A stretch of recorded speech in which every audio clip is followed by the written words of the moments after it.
Assalamualaikum warahmatullahi wabarakatuh. Saya Mbak Yayuk, pemilik sekaligus host di channel ini yang akan membawakan kisah nyata untuk kalian semua. Tolong anggap cerita ini hanya sekedar hiburan dan pelajaran saja. Dan jika ada kesamaan nama, tempat dan kejadian, semua itu mungkin hanya kebetulan semata. Silahkan ambil sisi baiknya dan buang sisi buruknya. Oke, selamat menikmati vlog dan kumpulan cerita dan kisah nyata dari saluran Mbak Yayuk.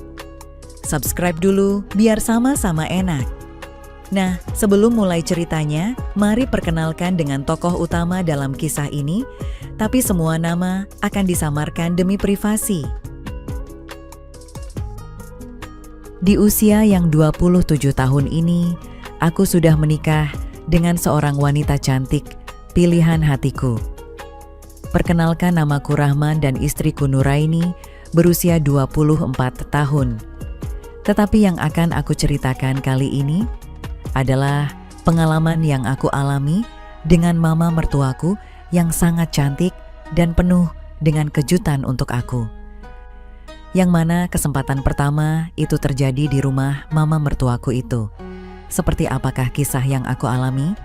Mari simak videonya sampai habis. Suatu hari, kami bersama anggota keluarga besar mama mertuaku yang lainnya akan melaksanakan pesta barbiku, dan tempat kami berkumpul itu merupakan rumah dari mama mertuaku ini. Karena masih menunggu saudara yang belum hadir, maka aku ikut bermain permainan dadu dengan yang lainnya. Dan disinilah awal kisah yang akan aku alami tersebut. Kala itu mungkin saja karena kebetulan aku melempar dadunya terlalu kuat, sehingga dadu itu jatuh ke arah kamar mama mertuaku. Lalu dengan malas dan ogah-ogahan, aku bangkit untuk mengambil dadu tersebut. Di situ aku melihat suatu pemandangan fata morgana yang membuat aku sangat tertarik. Ya, saat itu aku melihat mama mertuaku, Bu Anissa, yang saat itu beraksesoris segitiga saja di dalam kamarnya. Spontan saja, semangat sahabat kreatifku bangkit dengan sendirinya. Aku pun segera melangkah berjalan keluar kamarnya, seraya berusaha untuk bisa menenangkan diriku, sekaligus sahabat kreatifku. Selanjutnya aku pun kembali bermain dadu bersama yang lain, akan tetapi di saat itu aku masih saja menginspirasikan mama mertuaku. Karena apa yang aku lihat tadi membuat aku sangat terinspirasi untuk bisa memilikinya, walau hanya sekali. Tak lama berselang, mama mertuaku keluar dari kamarnya, namun aku tidak berani menatapnya. Karena saat itu, aku merasa malu dan sedikit takut mengingat kejadian tadi. Ya, meskipun mama mertuaku sendiri tidak berkata apapun. Dan karena kakak iparku sudah memanggil, maka kami pun menyudahi permainan kami. Kemudian kami semua segera bergerak keluar rumah. Sesampainya di luar rumah, aku melihat mama mertuaku sedang berdiri dan terus memandang ke arahku. Kemudian tiba-tiba mama mertuaku meminta aku untuk menemaninya ke gudang. Katanya sekedar mengambil barang bekas. "Rahman, yuk antar mama ke gudang bentar," pintanya. "Ya ma," sahutku singkat, tetapi perasaanku sangat dagdikduk-ser saat itu. Setelah mama mertuaku mengambil kuncinya, kami pun beranjak menuju gudang yang dimaksud. Aku mengikutinya dari belakang, aku dengan seksama memperhatikan pesonanya itu, dan tentu saja saat ini aku sudah sangat mau. Namun karena belum memiliki kesempatan, maka aku hanya diam saja dan terus saja menginspirasikan bagaimana senangnya kalau sedang bekerja kreatif dengannya. Sesampainya di gudang tersebut, aku melihat ternyata gudangnya lumayan luas juga ruangannya, lalu kami pun masuk ke dalam. Dan dengan hati-hati, aku memperhatikan sekeliling isi gudang tersebut. Memang agak berdebu, tetapi masih terlihat kalau ruangan tersebut cukup rapi. Sesampainya di tengah gudang tersebut, mama mertuaku pun bertanya kepadaku, "Apa yang kamu lihat waktu kamu mengambil dadu yang terjatuh tadi?" tanya mama Anissa tiba-tiba. "Aku tidak melihat apa-apa kok ma," jawabku dengan terkejut. "Kamu jangan bohong, nanti mama bilang istrimu bahwa kamu telah berbuat yang tidak sama mama lo," sahut mama mertuaku. Iya ma, aku lihat mama sedang ganti lembaran, tetapi aku enggak lihat jelas kok," jawabku dengan terbata-bata. Apa kamu pengen lihat sekali lagi agar lebih jelas? Tanya mama mertuaku tiba-tiba. Bagaikan mendapat durian runtuh saja aku saat itu, dan tentu saja aku menjawab, "Kalau mama mengizinkan saya mau ma," ucapku. Sesaat mama mertuaku terdiam seperti sedang memikirkan sesuatu, kemudian dia menyuruhku untuk mendekat. Dengan hati-hati, maka aku pun melangkah mendekat padanya, lalu mama mertuaku menarik tanganku dengan penuh kasih. Begitu aku sudah sangat dekat, mama mertuaku langsung saja memulai pekerjaan kreatifnya. Tentu saja aku balas pekerjaan kreatif itu dengan penuh sukacita. Sedangkan kedua tanganku masih diam saja karena sesungguhnya aku dalam keadaan yang sangat semangat. Berbeda dengan mama mertuaku yang sudah mulai bekerja kreatif sesuka hatinya, kemudian tanpa permisi, mama mertuaku itu tahu-tahu sudah mulai berusaha mengerjakan tutup kap mobilnya. Sungguh apa yang dikerjakan oleh mama mertuaku saat itu membuatku spontan meroket-roket. Aku merasakan sebuah pengalaman yang luar biasa menyenangkan, karena mama mertuaku itu sangat berpengalaman bekerja. Karena terbawa perasaan yang begitu indah, spontan saja semangatku mulai mengilhami pemberiannya itu. Belum begitu lama, apa yang sedang terjadi kala itu, tiba-tiba mama mertuaku menghentikannya, dan tentu saja hal ini membuat aku terheran-heran. Dengan memberanikan diri aku pun mulai berani menatapnya dan bertanya kepadanya, "Ma, bolehkah aku mengerjakan itu, Ma?"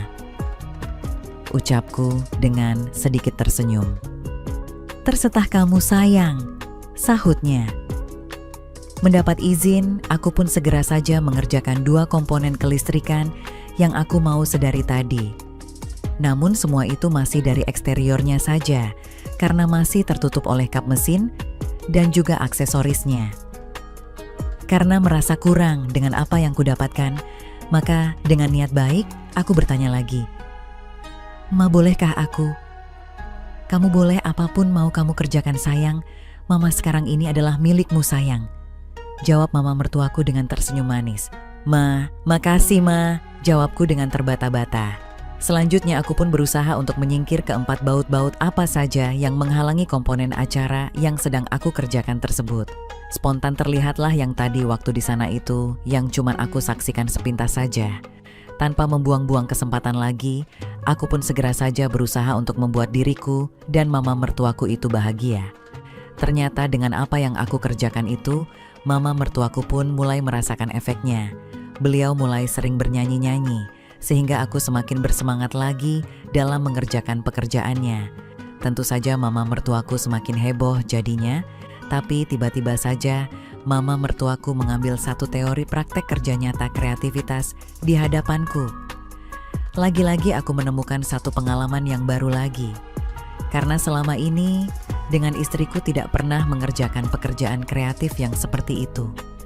Hari itu aku benar-benar dibuat bahagia banget rasanya oleh mama mertuaku yang cantik itu. Sehingga apa yang dikerjakan oleh mama mertuaku itu membuat aku semakin amnesia. Kurang lebih 23 menit kemudian, diar. "Ma, aku rampung Ma," keluhku. Mendengar keluhanku itu, mama mertuaku pun mulai mempercepat dan akhirnya selesai juga. Dalam sisa-sisa kreativitas yang aku rasakan saat itu, aku melihat mama mertuaku langsung memberikan sesuatu yang lebih kreatif. Tentu saja aku sinkronkan dengan sukacita dan penuh kasih sayang. Hanya dalam hitungan beberapa detik, kemudian mama mertuaku membimbing teori pekerjaan kreatifnya dan aku pun mengerti apa yang diinginkannya saat itu. Aku mulai tugas pekerjaan kreatif itu tanpa ragu. Ketika aku masih belum mengerjakan apapun karena masih mengagumi semua itu, mama mertuaku berkata, "Rahman, cepatlah dikerjakan," ujarnya. "Iya Ma," jawabku dengan tenang seraya menjalankan perintahnya. Dengan berbekal ilmu pengetahuan yang sering aku lihat pada film tutorial Jepang-Jepang itu, aku pun sukses membuat mama mertuaku menghasilkan hasil kerja kreatifnya. Hanya sekitar 5 menit hasil kerja tampak nyata. Oase pun dengan senang hati aku terima. Setelah itu, mama mertuaku dengan tersenyum manis ia berkata, "Rahman, kamu nekat sekali. Kamu berani bekerja seperti ini pada mama," ujarnya. Tapi Mama yang memulainya kan? Jawabku dengan santai, tanpa basa-basi. Lain kali kamu harus memberikan yang lebih dari yang barusan itu ya. Kalau tidak Mama akan laporkan kamu sama istrimu, sahutnya lagi dengan tegas namun lembut. Mama jangan khawatir, lain kali aku akan memberikannya, aku janji Ma. Jawabku dengan senyum penuh arti. Kamu harus ingat janji kamu ini ya. Yuk sekarang kita harus kembali berkumpul dengan yang lainnya di luar. Ucapnya dengan nada hati-hati, namun manja. Ucapan mama mertuaku itu sempat membuatku terkejut dan seperti tersadar kembali kalau kami ini sudah meninggalkan acara pesta. Ma, kita sudah pergi berapa lama ini? Kalau ketahuan gimana Ma? Ucapku sedikit khawatir. Kamu jangan khawatir, Mama akan mengaturnya supaya aman sayang. Jawab mama mertuaku dengan tenang, namun pasti. Kemudian kami pun kembali bergabung dengan saudara yang lain dan juga istriku untuk melanjutkan acara keluarga besar. Sesampainya di tempat acara bakar-bakar, mama mertua berkata bahwa kami habis membongkar seluruh sudut gudang untuk menemukan apa yang mama mertuaku cari. Dalam hatiku, aku memuji kepandaian mama mertuaku dalam bersandiwara. Begitulah awal kisahku dengan mama mertuaku di pesta keluarga besar. Sejujurnya aku tentu saja sangat ingin mengerjakan pekerjaan kreatif dengan mama mertuaku secara sempurna. Akan tetapi, ya aku harus bersabar karena saat itu belum ada kesempatan yang memadai. Singkat cerita, sudah lewat 2 minggu sejak peristiwa itu, mama mertuaku menelponku dan mengatakan bahwa di rumahnya hanya ada dia sendirian. Segera saja aku merajuk dan mengatakan kalau aku ingin datang saat itu juga. Dan tentu saja mama mertuaku menyetujuinya karena memang itulah yang diharapkannya dari diriku. Hari itu aku benar-benar membuktikan bahwa mama mertuaku yang lama hidup tanpa suami ternyata lebih Yahud dari istriku. Dan yang membuatku kagum adalah semangat kreatifnya yang jauh lebih hebat dari wanita muda seperti istriku. Karena jujur saja, bila sedang bekerja dengan istriku, paling sekali saja setelah itu tertidur, namun mama mertuaku bisa 3 kali. Semenjak itulah, aku jadi keterusan dengan mama mertuaku dan sebaliknya beliau juga sama. Sehingga hari-hari selanjutnya, kami berdua selalu mencari kesempatan untuk bisa terus mengulangi pekerjaannya. Bahkan pernah suatu ketika, mama mertuaku sedang sangat ingin bekerja, sehingga dia nekat menginap di rumahku. Dan ketika tengah malam, mama mertuaku pun datang membangunkan aku dan menuntunku ke arah dapur. Setelah sampai di dapur, mama mertuaku langsung saja meminta lowongan pekerjaan kreatif dari aku. Rahman sayang, malam ini mama, bisiknya. Tapi Ma, sahutku karena merasa khawatir istriku bangun. Tapi dasarnya mama mertuaku sudah tahu akan kelemahanku sehingga aku pun tak bisa lagi berkata tidak saat itu. Bersambung. Demikianlah pengalaman yang aku alami dengan mama mertuaku yang lama hidup sendiri tanpa seorang suami. Oke teman-teman, segitu dulu kisah ini. Semoga teman semua bisa terhibur ya. Mohon maaf sebelumnya, di sini tidak ada maksud untuk merusak moral. Tapi kita sebagai insan manusia yang penuh dosa, hanya ingin berbagi pengalaman saja yang tentunya kami tidak menyarankan hal ini untuk ditiru ya. Terima kasih karena sudah mau mendengarkan kisah nyata ini. Sekali lagi, ambil baiknya dan buang buruknya, dan semoga hal seperti ini tidak akan pernah terjadi kepada kalian semua, dan semoga kita semua dilindungi dari mara bahaya. Amin ya rabbal alamin. Sekian dan terima kasih. Sampai ketemu lagi di cerita-cerita selanjutnya. Jangan lupa like, komen, share, dan subscribe.